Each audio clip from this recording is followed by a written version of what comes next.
All students pursuing a bachelor's degree in music from universities accredited by the National Association of Schools of Music must learn to take melodic dictation.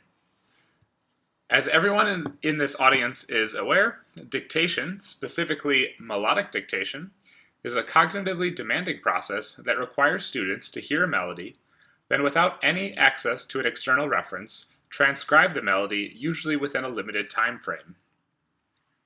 The implicit logic behind this practice is that as one improves in their ability to take melodic dictation, this practice of critical and active listening intersects with the core knowledge and learning goals of conservatory training.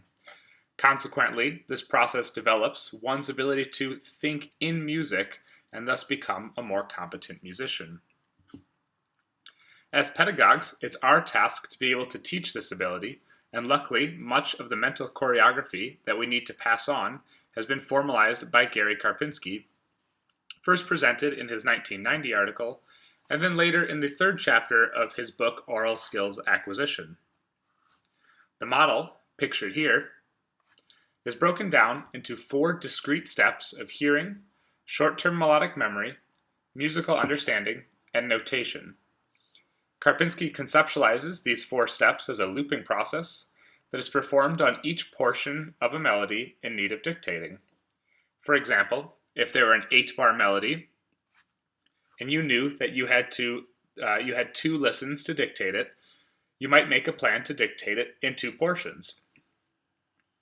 The first hearing, you might commit to the first 4 bars when it is played, and as you listen, you use your skills of extractive listening in order to isolate just the first section, chunk this first portion, then with it in memory, try to understand it, then, once you have it figured out, write it down.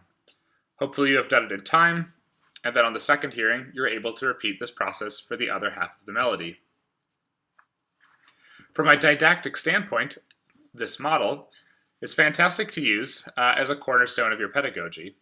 The Karpinski model helps students know where to direct their attention during this process because it tells you where and when events will happen. One thing this does not tell you, though, is how or why. If you are a student taking melodic dictation, this 4-step process might instead feel like a 2-step process.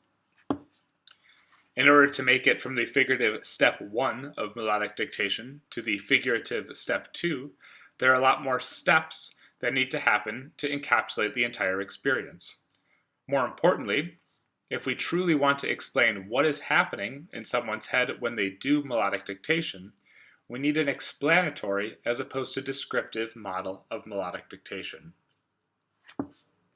In contrast to a descriptive model, which, according to Geraint Wiggins, will only say what will happen when, an explanatory model will state how, why, and importantly, make falsifiable predictions about what should happen in different contexts. An explanatory model needs to account for all of the relevant factors to the process and explicitly state exactly what you mean at every step. One way to make sure that you account for every step in a model like this is to try to write a computer program that does it. Doing this puts your assumptions right where they need to be, up front where everybody can see them. This is the computational cognitive model that I will be presenting today.